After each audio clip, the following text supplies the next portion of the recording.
El abecedario. La educación de la A a la Z.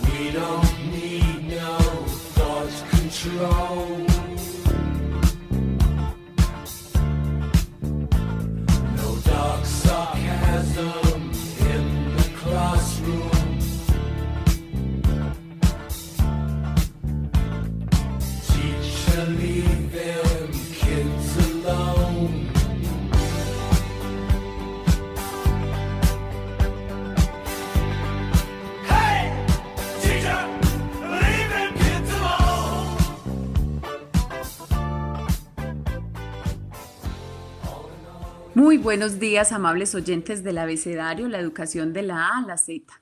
Bienvenidos a este programa radial de domingo en la mañana. Hoy continuamos con el ciclo Educación, Cultura y Territorio. En el programa anterior, la profesora Angélica María Serna, que hoy nos acompaña nuevamente, presentó la relación de estos tres elementos y nos invitó a pensar eso que somos y nos constituye en el marco de un territorio. Hoy retomaremos entonces esa discusión de lo territorial y de los retos que representa. Les habla Yurani Mendoza y me acompaña en la conducción el profesor Bernardo Barragán. Buenos días, profesor. Muy buenos días, profesora Yurani. Muy buenos días a todos los maestros de Colombia. En su mes, estamos celebrando el mes de los maestros. Ya no es solo un día, sino un mes. Entonces, una felicitación, un abrazo. Sí, vamos a seguir manteniendo esta conversación alrededor de lo que implica hablar del territorio y lo que eso incluso puede significar para lo que está pasando en este momento de pandemia. Está con nosotros la profesora Angélica María Serna. Muy buenos días, profesora. Sí, buenos días a todos. Feliz también de continuar en la conversación, motivada. En el suroeste nos escucharon los estudiantes de gestión cultural del segundo semestre. Me imagino que en otros lugares también, pero rico saber que algunos han resonado con nuestra emisión. El palabrero.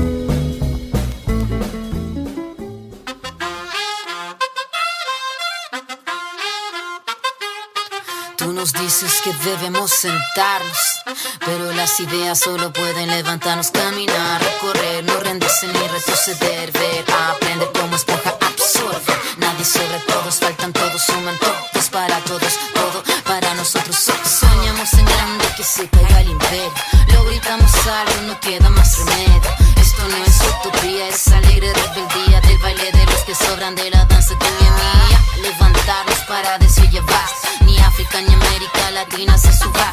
Con barro, con casco, con lápiz a patear el fiasco, provocar un social terremoto en este charco.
صار الوضع بده الردع لكل كثير بتحرر مستوطن بتلمد لكل مصافح بيد ألف كان ألف الراب بالهدار اللي عنا سلاح مطيب كبركوت أما لما ألمي يا دين برجع الواقع كما todos los callados todos los omitidos todos los invisibles todos los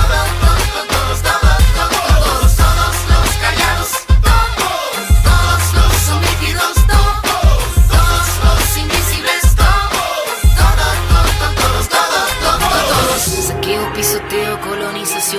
Matías, Catrileo o al Mapu. 1000 veces venceremos, del cielo al suelo y del suelo al cielo vamos.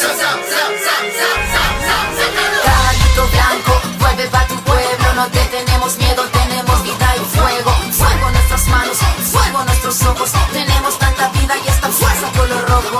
La niña María no quiere tu castigo, se va a liberar con el suelo palestino. Somos africanos, latinoamericanos, somos este sur y juntamos nuestras manos. Todos los callados, todos los sometidos, todos los invisibles, todos los callados, todos los sometidos, todos los invisibles,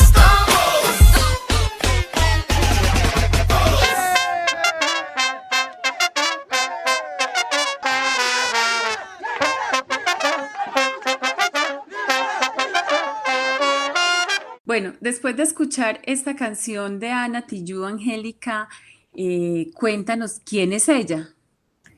Bueno, Ana Tijoux es una joven mujer chilena francesa, hija de chilenos migrantes exiliados en Europa en tiempo de la dictadura de Pinochet. Ana Tijoux creció en París, en los suburbios de París, y ha encontrado en el decir del hip hop un lugar para nombrar lo que le pasa, su propia experiencia, su experiencia de crecer entre migrantes etíopes, ecuatorianos, del mundo entero, que son los que configuran las ciudades contemporáneas. Este mundo global, para hablar de territorio, está hecho de ciudades mixturadas, pero ciudades también donde la fractura, la expulsión y el exilio se vive también en términos de marginación.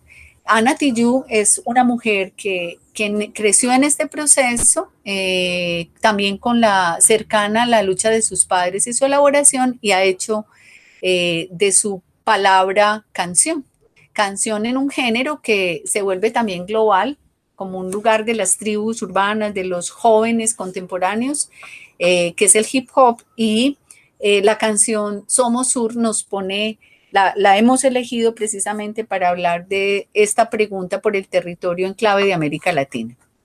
Entonces, Somos Sur, que es una canción que invita muchas otras canciones sobre el sur, en perspectiva de una relación con el norte, de una reivindicación del pensamiento otro, distinto al europeo, al eurocéntrico, emerge desde esta perspectiva diciendo qué podemos ser y que interroga también lo que hemos sido. Ana Tijoux entonces nos pone en su letra asuntos como no rendirse, levantarse, pero también reconociendo la voz de los que han sido silenciados, de los callados, dice ella, de todos los sometidos, los invisibles, y nombra entre países de esos invisibles, callados y sometidos a Nigeria, Bolivia, Chile, Guatemala, Puerto Rico, Tunisia, Argelia, Venezuela, Guatemala, Nicaragua, Mozambique, Costa Rica y puntos suspensivos, hablando de una territorialización también de la exclusión,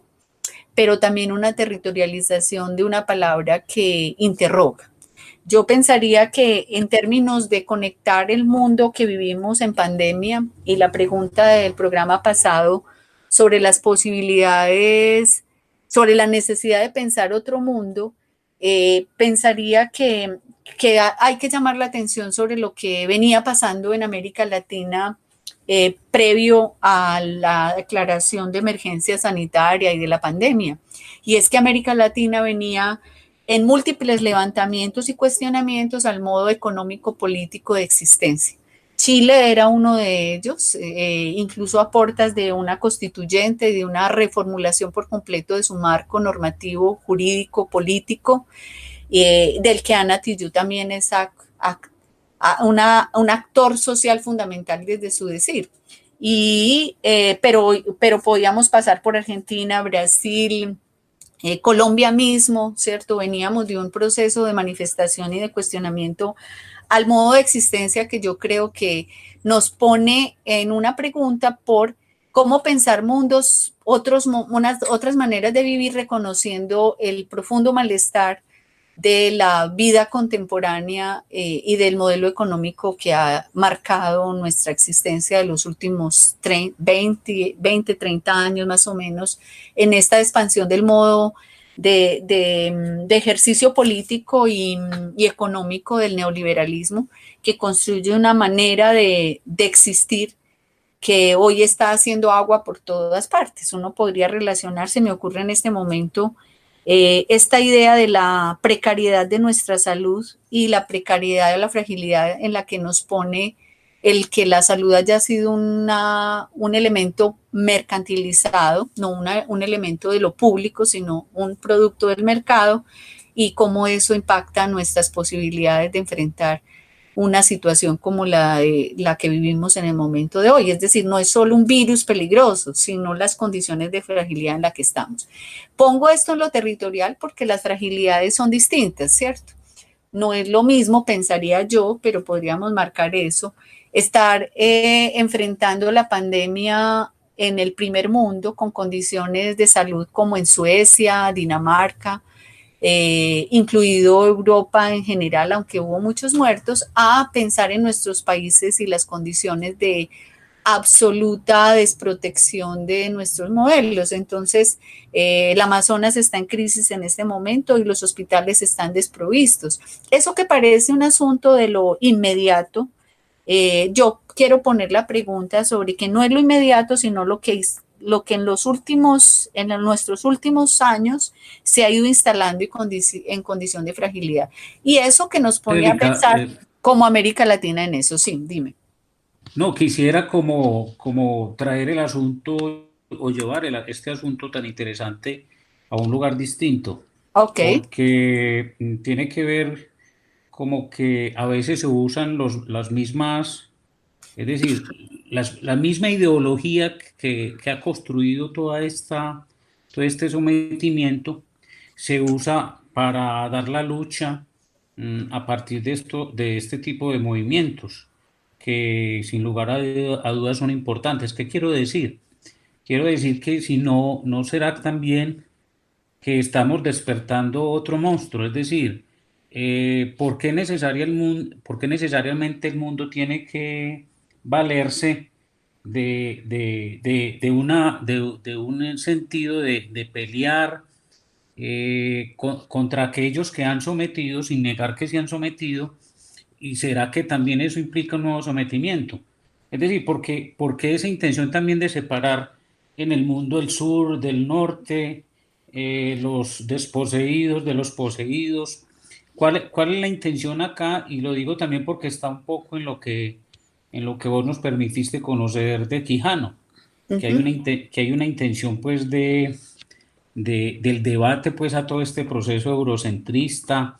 Y entonces aquí habría que pensar como el asunto del territorio y si es posible también pensar de otra manera esa relación, porque parece una relación manida de los desposeídos contra los que poseen, de los explotados contra los explotadores, de los sin nombre contra aquellos que tienen nombre, que evidentemente se nota en la vida cotidiana y real, pero habría que, si es posible, pensar en otra alternativa. Algunos hablan, por ejemplo, de la posibilidad de construir en el anonimato un colectivo que transforme quizás de otra manera todo este asunto. No sé si eso es posible pensarlo, por ejemplo, en el territorio, es decir, ¿qué implicaciones tiene eso para el territorio? Si son suficientes estas categorías que hemos señalado. Bueno, pues qué provocación maravillosa. No, mira, yo creo que el llamado de atención sobre polaridad es al lugar, pero creo que también hay que ver qué oído está oyendo y qué palabras está pronunciando. La elaboración sobre sur-norte, no, que es de un asunto que podría marcarse territorial o geográfico, tiene una elaboración de mayor envergadura, pienso yo, y es poder hacer una lectura descentrada de los decires, es decir, el pensamiento que hemos considerado universal, por ejemplo, el de la ciencia, tiene una construcción geográfica, de género, de emergencia epistémica situada de tiempo. No es un universal, es una manera de conocimiento muy potente, muy elaborada, pero no podría señalarse como un universal.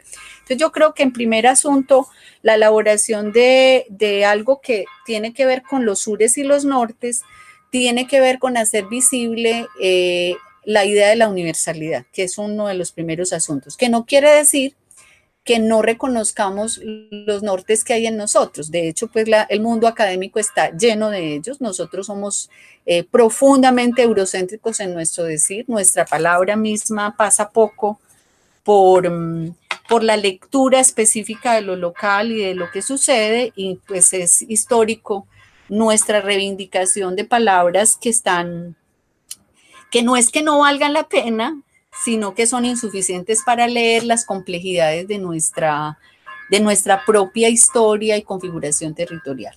Entonces, al lugar en el asunto de si es que es uno o entre los que tienen y los que no tienen, los desposeídos y no los desposeídos, pero en ese sentido creo que sí hay una reivindicación de la palabra que ha sido silenciada. La palabra que ha sido silenciada es la de los negros, la de los indios, la de las mujeres, la de todos aquellos que no encajan en ese concepto universal que es tan potente en su acción libertaria, que es el sujeto de la ilustración, ¿cierto? El de la autonomía.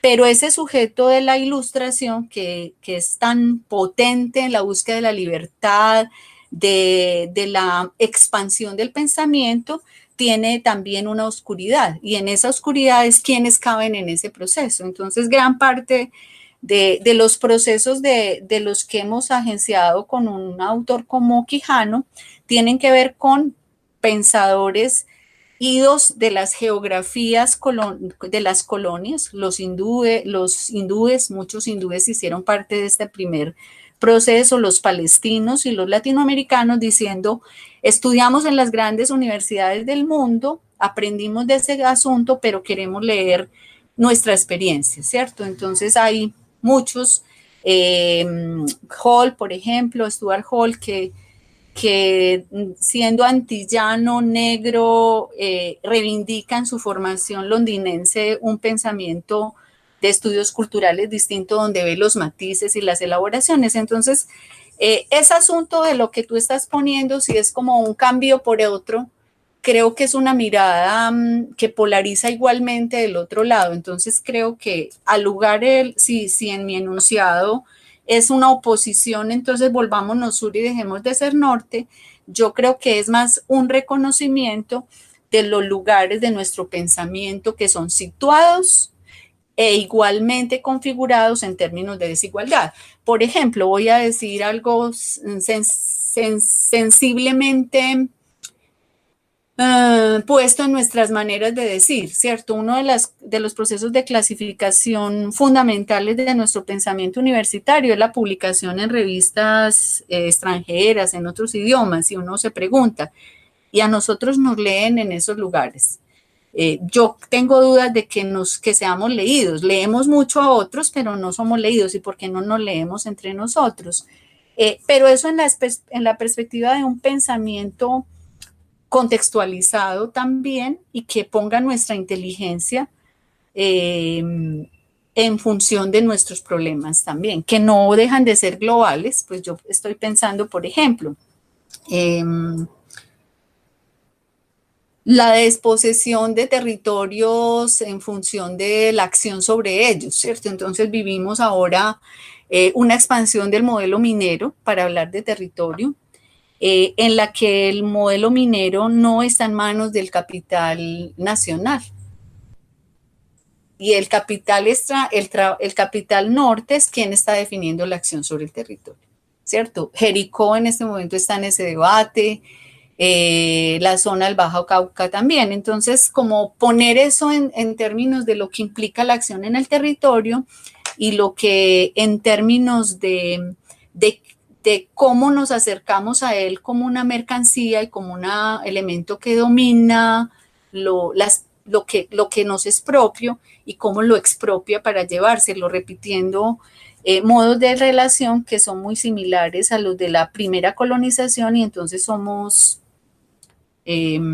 alimento de nuevo para ese gran capitalismo en función de eso.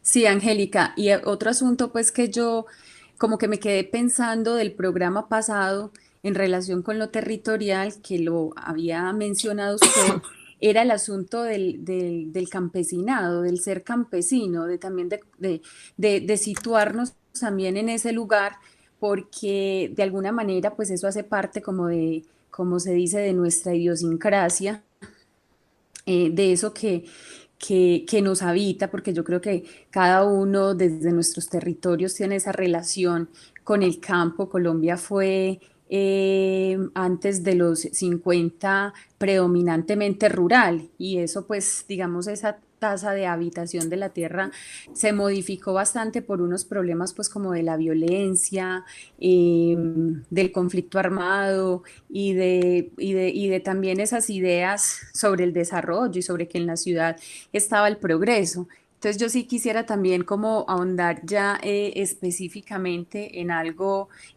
a lo que siempre le hemos dado como mucha vuelta con respecto a la tierra, a lo que nos constituye esa relación con la tierra, a los problemas que tenemos como sociedad y específicamente en Colombia con el manejo tan terrateniente que se le ha dado, como con una especie de feudalismo que hoy todavía impera. Sí, es que incluso sería importante señalar que no hay que salir de nuestras fronteras, no hay que salir de nuestro territorio.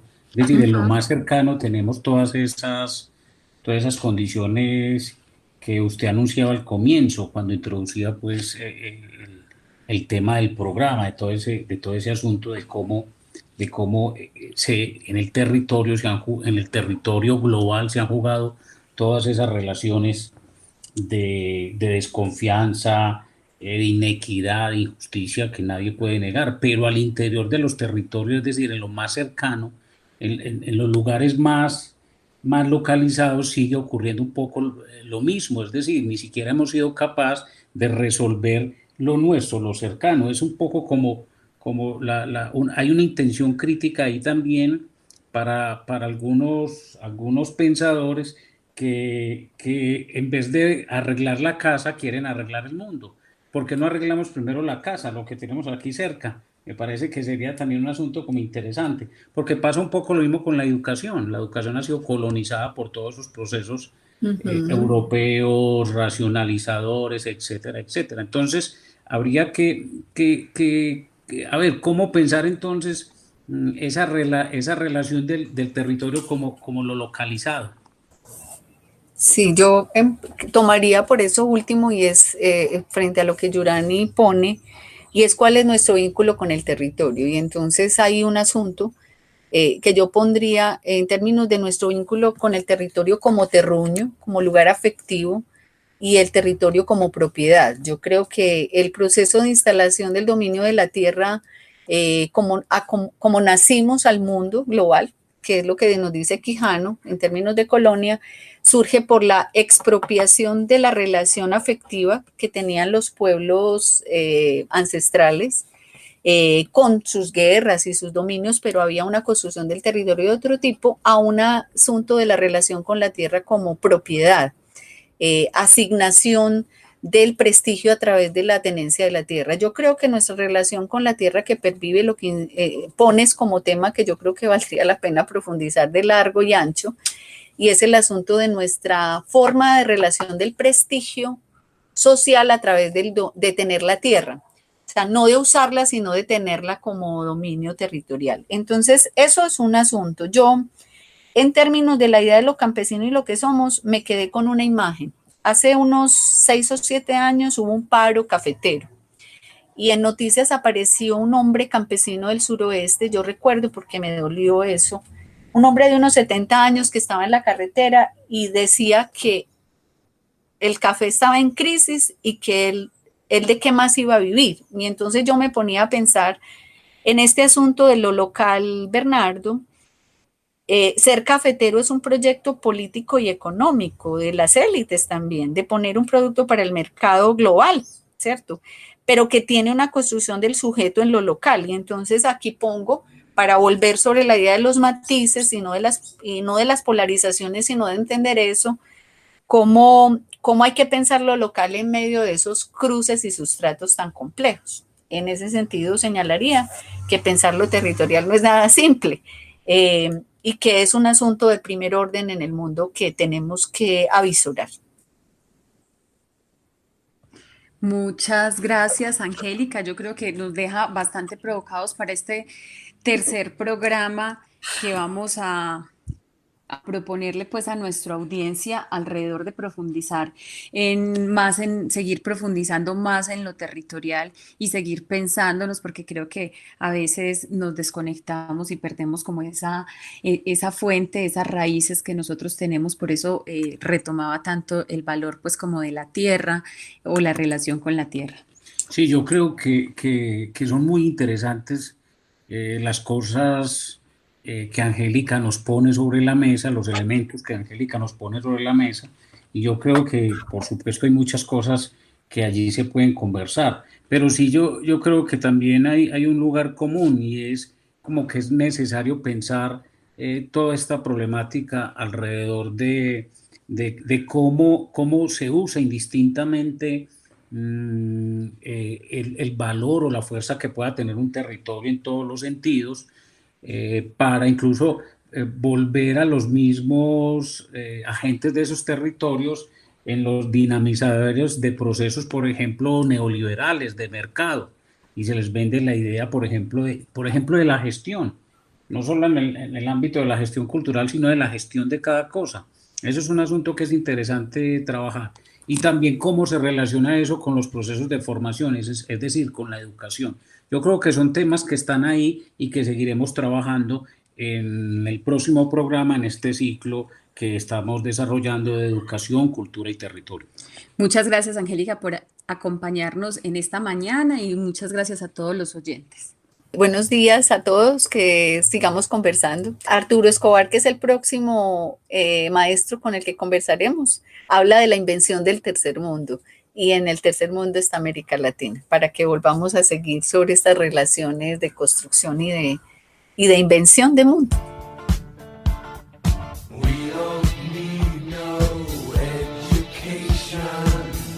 El abecedario. La educación de la A a la Z.